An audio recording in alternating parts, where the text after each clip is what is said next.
ব্যাপার? এই লোকটি আমার সাথে শুয়ে আছে কেন? এই লোকটিকে তো আগে কখনো দেখিনি। যাই, এক কাজ করি, ভিডিও করে রাখি, আব্বু বসলে আব্বুকে দেখাবো।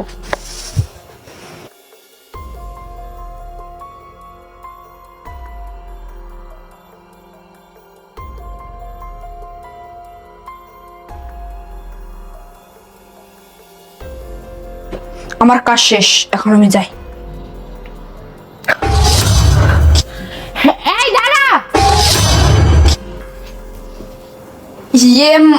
মানে আম্মু, এই তুই এখানে কেন আসছিস? আম্মু আমি এই যে অঙ্কের সূত্রটা বুঝতেছিলাম না, এর জন্য তোমার রুমে আসছি। কি একটা অঙ্ক সূত্র বোঝার জন্য তুই আমার রুমে আসছিস? এটা তুই পরে বলতে পারতি না? তোকে আমি কতবার করে বলবো, যখন আমি রুমে একা থাকবো বা আমার সাথে কেউ থাকবে তখন হুটহাট করে আমার রুমে চলে আসবি না। কেন এসেছিস বল? সরি আম্মু, আমি বুঝতে পারিনি, আমার ভুল হয়ে গেছে। এই শোন, এতক্ষণ যে আমাকে একটা লোকের সাথে দেখলি, এই ঘটনা যদি তোর বাবার কানে দিস তাহলে কিন্তু আমার থেকে খারাপ কেউ হবে না। আর তুই ভালো করেই জানিস আমি কি রকম, আমি কতটা খারাপ, কতটা রাগী, আমি ভালোর ভালো খারাপের খারাপ। যদি তোর বাবার কানে এসব কিছু না যায় তাহলে তো ভালো, আর যদি তোর বাবার কানে এসব যায় তাহলে কিন্তু তোকে আমি খুন করে ফেলবো। আচ্ছা আম্মু, আমি বাবাকে এসব কথা বলবো না আর। এই তো ভালো ছেলের মতো কথা বলেছিস। শোন, তুই এখন যা, আমি 1 ঘন্টা পর এসে তোর অঙ্কের সূত্র বুঝিয়ে দিচ্ছি। আচ্ছা আম্মু। আচ্ছা।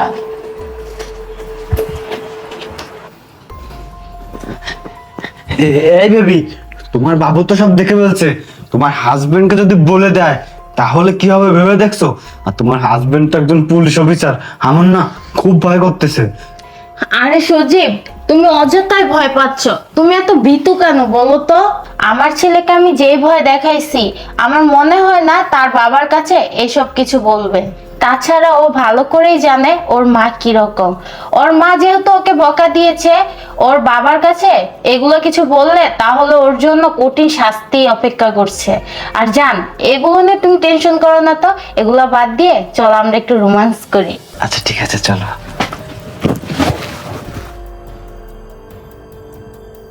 রূপা, আরে আশা, তুমি চলে আসছো? তোমার আসতে কোনো প্রবলেম হয়নি তো? না না, আসতে কোনো প্রবলেম হয়নি। আচ্ছা রূপা, কেমন আছো তুমি?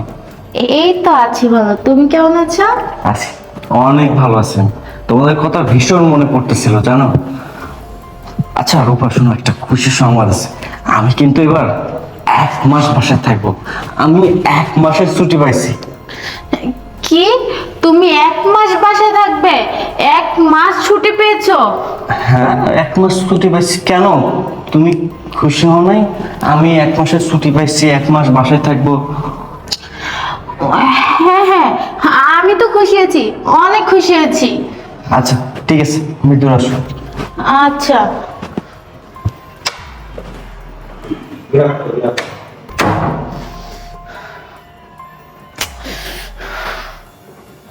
বাবা, তুমি আসছো না, তাতে আমি অনেক খুশি হয়েছি। জানো বাবা, আমি তোমাকে কত মিস করতাম। আমিও তোকে অনেক মিস করতাম, অনেক মিস করতাম। এই রূপা, কই, আমি এত দূর থেকে জার্নি করে আসলাম, তুমি আমার জন্য 1 গ্লাস ঠান্ডা পানি কি নিয়ে আসবা না বলো তো? ও ঠিকই তো, তুমি এত দূর থেকে জার্নি করে এসেছো, আমি কি না তোমার সেবা করব? দেখো আমি কিভাবে বসে আছি। আসলে কি আর সব জানো, তুমি এতদিন পর আসছো তো তোমাকে দেখে খুশিতে না আমি সবকিছু ভুলে গেছি।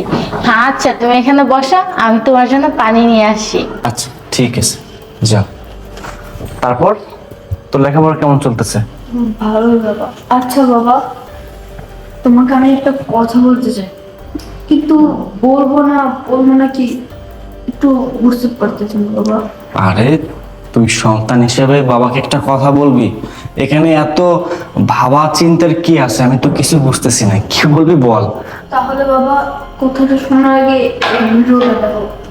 ভিডিও? কিসের ভিডিও দেখি? আসলে বাবা, মা না অন্য একটা লোকের সাথে শুয়েছিল, তখন আমি ভিডিও করে রাখছিলাম যাতে তুমি আসলে আমি তোমাকে দেখাতে পারি। ও আচ্ছা, বুঝতে পারছি।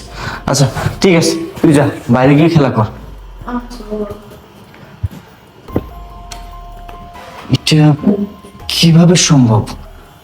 আমি তো কিছু বুঝতেছি না, কিভাবে এগুলো। আশরাফ, এই নাও পানি। ধন্যবাদ।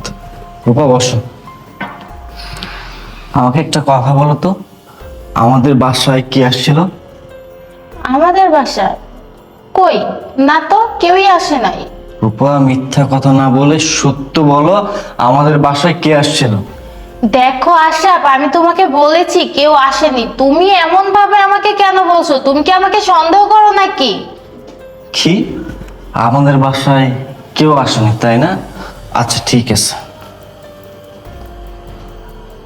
তাহলে এই লোকটার সাথে আমাদের বেডরুমে তুমি শুয়ে আছো কেন? আশরাফ, তুমি সবকিছু জেনে ফেলেছো? হ্যাঁ, আমি সব কিছু জেনে ফেলেছি। বলো, কতদিন ধরে তোমাদের সম্পর্ক? আসলে আশরাফ, 6 মাস। বাহ, কি সাবলীল ভাবে বলে দিলা, তোমাদের 6 মাসের সম্পর্ক। মাত্র 6 মাসের সম্পর্কের জন্য তুমি আমাদের এত বছরের বিয়ের সম্পর্কের কথা ভুলে গেলা? আরে বিয়ের সম্পর্কের কথা বাদই দিলাম, তোমার সন্তানের কথা পর্যন্ত তুমি ভুলে গেলা। তোমার স্বামী আছে, সন্তান আছে, সংসার আছে, সবকিছু ভুলে গিয়ে অন্য একটা ছেলের সাথে সম্পর্কে জড়াইছো। ছি ছি, আমার ভাবতে অবাক লাগতেছে। এই মানুষটাকে কিনা আমি ভালোবাসছি, এই মানুষটার জন্য কিনা আমি দিনরাত পরিশ্রম করে যাচ্ছি, আর তুমি কিনা এমন একটা নিকৃষ্ট কাজ করতে পারলা। এই, আমি তোমার জন্য কি করি নাই, কি করি নাই? বিয়ের পর থেকে তুমি আমার কাছে যখন যেটা চাইছো সেটাই তোমার সামনে হাজির করে দিচ্ছি। বাবা, এখন আমি হাসবো না কাঁদবো? এখন আমার কি করা উচিত আমি কিছুই বুঝতে পারতেছি না। কিভাবে পারলা এমন একটা নিকৃষ্ট কাজ করতে, জঘন্য কাজ করতে? তুমি একটাবারের জন্য চিন্তা করলে না, এই সমস্ত কথাবার্তা যদি বাইরের লোকজন শোনে তাহলে তোমার ছেলের ভবিষ্যৎটা কি হতে পারে? আজ বাদে কাল তোমার ছেলেকে যখন বিয়ে দিতে যাবা তখন এই সমাজের লোকজন বলবে, যার মা এমন তার ছেলে কেমন হতে পারে। কোনো কিছু তোয়াক্কা না করে পরকীয়া নামক একটা নেককার সম্পর্কে মাঝে জড়ায় গেলা। আরে তুমি একটাবারের জন্য ভাবোনি তুমি যা করবা তোমার ছেলে তাই শিখবে? তোমার সন্তান তোমার নোংরামো দেখেছে, তোমার পরকীয়া দেখেছে, এর চাইতে লজ্জার কিছু আছে? তুমি তোমার সন্তানের সামনে কি মুখ দেখাতে পারবা? সি সি সি সি সি, কিভাবে যে পারো আমি আসলে নিতে পারতেছি না। এই দৃশ্য দেখার আগে, এই ঘটনা শোনার আগে যদি আমার মরণ হতো না, সেটাই বোধহয় অনেক ভালো হতো। আমি দেশের সেবার জন্য বাইরে চলে যাই, 2 মাস 3 মাস পর পর বাসায় আসি, আর আজকে বাসায় এসে আমি যা শুনছি তা না, আমি নিতে পারতেছি না, আমি নিতে পারতেছি না। অনেক হয়েছে, এত কিছু জানার পর তোমার মতো মেয়ের সাথে সংসার তো দূরের কথা, আমি আর তোমার মুখটাও দেখতে চাই না। আজকের পর থেকে আমার সন্তানের বাবাও আমি, আজকের পর থেকে আমার সন্তানের মাও আমি, এবং আজকের পর থেকে আমার সন্তান আমার পরিচয়ে বড় হবে, এবং আমার সন্তান জানবে আজকের পর থেকে তার মা মৃত। যাও, তুমি যেহেতু অন্য একটা ছেলেকে ভালোই বাসো, তার সাথে থাকতে চাচ্ছ, আমিও তোমার সাথে থাকবো না। যাও, বের হয়ে যাও, আমার বাসা থেকে বের হও। আশরাফ, আশরাফ, তুমি আমাকে মাফ করে দাও, আমি অনেক বড় ভুল করেছি। বাস, ক্ষমা? কিসের ক্ষমা? তোমার মতো নোংরা জঘন্য মেয়ের মুখ থেকে ক্ষমা শব্দটা মানায় না। তোমার জন্য এই শব্দটা তৈরি হয় নাই। বলছি না আমার বাসা থেকে বের হয়ে যেতে? এখানে যদি আর 1 সেকেন্ড দাঁড়িয়ে থাকো তাহলে তোমার হাত পা আমি ভেঙে দেবো। যাও, বের হয়ে যাও, যাও।